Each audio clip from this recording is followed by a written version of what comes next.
या दिवाळीला या 10 उपायांपैकी कोणताही एक उपाय करा. गॅरंटी देऊन सांगते, घरामध्ये वर्षभर पैसा खेळत राहील. नमस्कार मित्रांनो, श्री स्वामी समर्थ.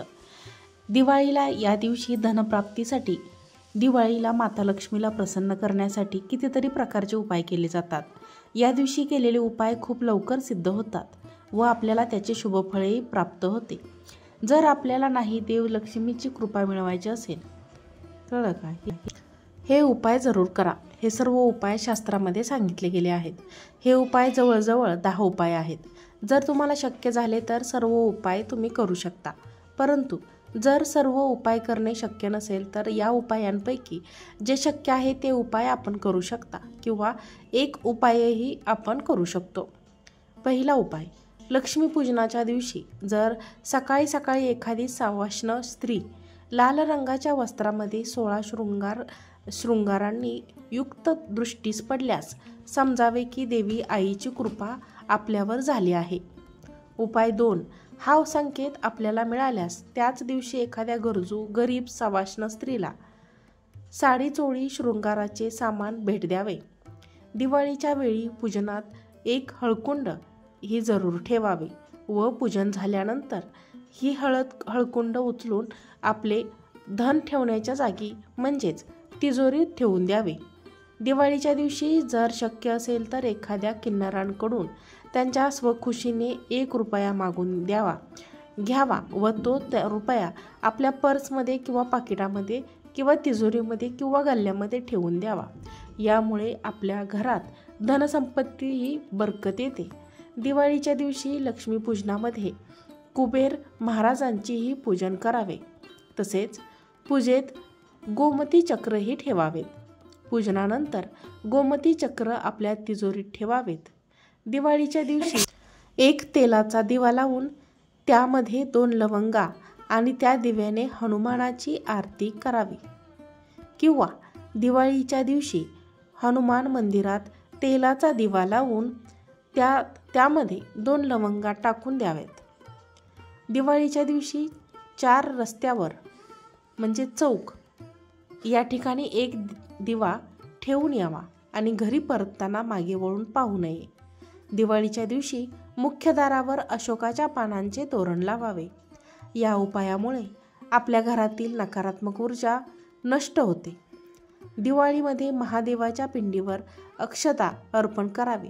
त्या सर्व अक्षता ह्या अखंडित असाव्यात, खंडित अक्षता असू नयेत.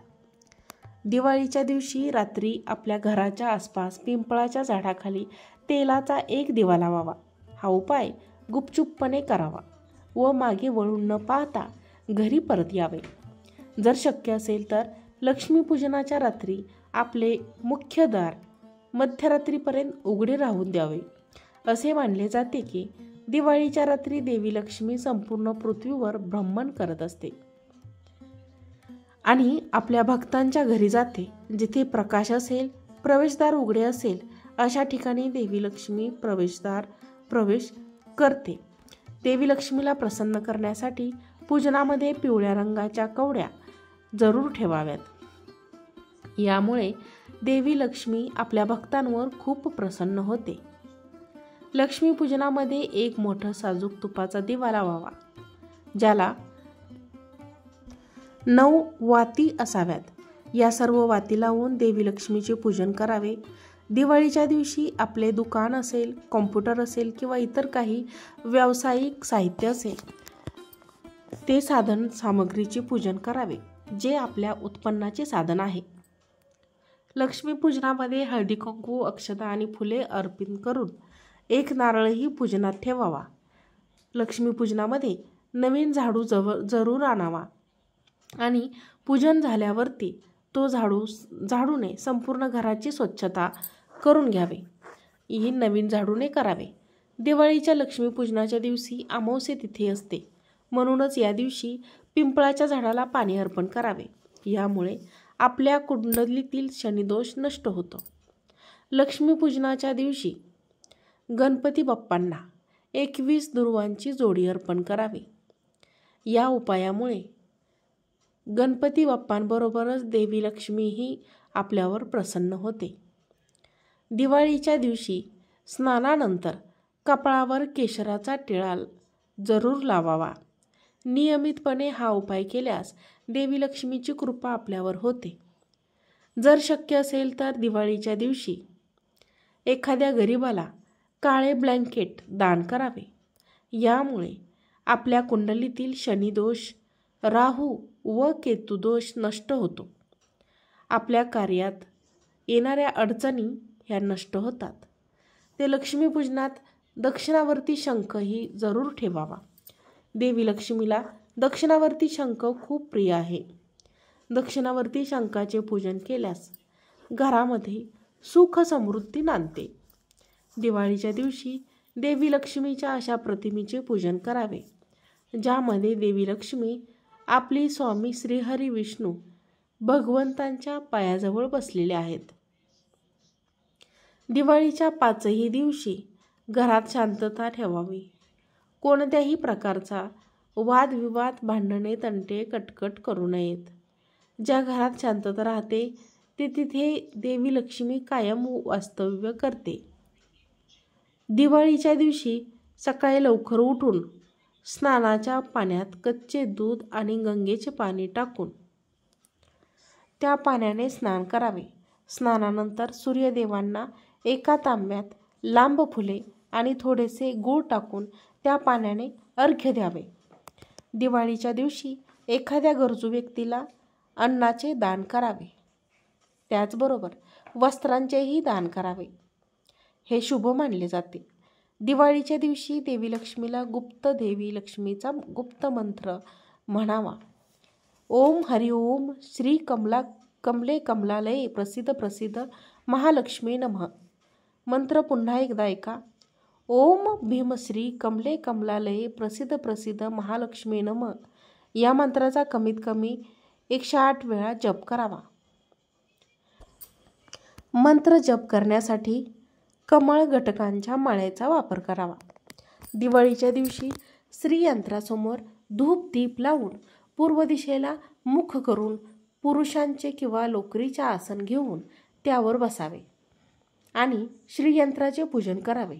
त्यांना देवी लक्ष्मीचा मंत्राचा ओम श्रीं ह्रीं कमले कमलालये प्रसिद्ध प्रसिद्ध महालक्ष्मी नमः.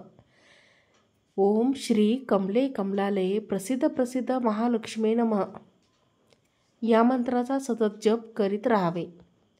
हे दान करावे. ते मंदिर असेल तर गुलाबाच्या सुगंधांची अगरबत्ती मंदिरात ठेवणारी घराच्या मुख्य दारावर कुंकवाने स्वस्तिक बनवावे. दाराच्या दोन्ही बाजूंना कुंकवाने शुभ लाभ लिहावे. लक्ष्मीपूजनामध्ये सुपारी ही ठेवावी.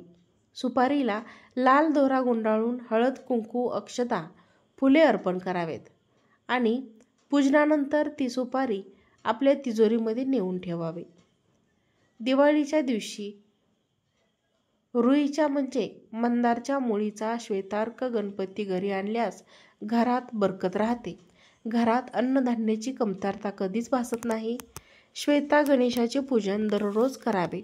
जर शक्य असेल तर दिवाळीच्या दिवशी नदी किंवा तलावात माशांना पिठाचे गोळे टाकावेत. या उपायामुळे आपल्या जीवनातील मोठमोठी संकटे असतील आणि अडचणी असतील त्या नष्ट होतात. घरात तुळशीमध्ये दिवा जरूर लावावा. तुळशीला वस्त्र हे अर्पण करावे. दिवाळीच्या दिवशी स्फटिकांचे श्रीयंत्र विकत आणावे. त्यांचे पूजन करून लाल वस्त्रात गुंडाळून ते श्रीयंत्र आपल्या तिजोरीमध्ये ठेवावे. कधीही कोणत्याही प्रकारची कमतरता भासणार नाही. दिवाळीच्या दिवशी देवाधिदेव महादेवांना सकाळी सकाळी केशर टाकून जल अर्पण करावे. हे अतिशय शुभ असते. यामुळे भरपूर धनलाभ होतो. असे वाटत असेल तर महालक्ष्मीच्या म्हणजेच दिवाळीच्या दिवशी आपल्या तिजोरीत लाल रंगाचे वस्त्र अंतरावे. यामुळे आपल्या धनात वृद्धी होते. 3 गोमती चक्र यामुळे आपल्या धनात उत्तरोत्तर वाढ होत राहते आणि कधीही धनाची कमतरता भासत नाही. जर आपण आर्थिक संकटांनी तुम्ही पछाडलेला असाल तर कोणत्याही श्रेष्ठ मुहूर्तावर हनुमानचा हा उपाय करावा. त्यासाठी पिंपळाचे एक मोठे पान घ्यावे. ते स्वच्छ करून त्यावर चंदनाने श्रीराम लिहावे. त्यावर एखादी मिठाई किंवा मोतीचूरचा लाडू ठेवून तो नैवेद्य हनुमानांना अर्पण करावा. मित्रांनो आणि मैत्रिणींनो, या व्हिडिओवरील उपायांपैकी तुम्ही कोणताही एक उपाय करा. गॅरंटी देऊन सांगते की तुमच्या जीवनात वर्षभरात लक्ष्मीची कृपा अखंड वाहत राहील. व्हिडिओ आवडला असेल तर व्हिडिओला एक लाईक करा, चॅनलला सबस्क्राईब करा आणि हा व्हिडिओ जास्तीत जास्त लोकांना शेअर करा. आजचा व्हिडिओ पाहिल्याबद्दल तुम्हा सर्वांचे मनापासून धन्यवाद. श्री स्वामी समर्थ.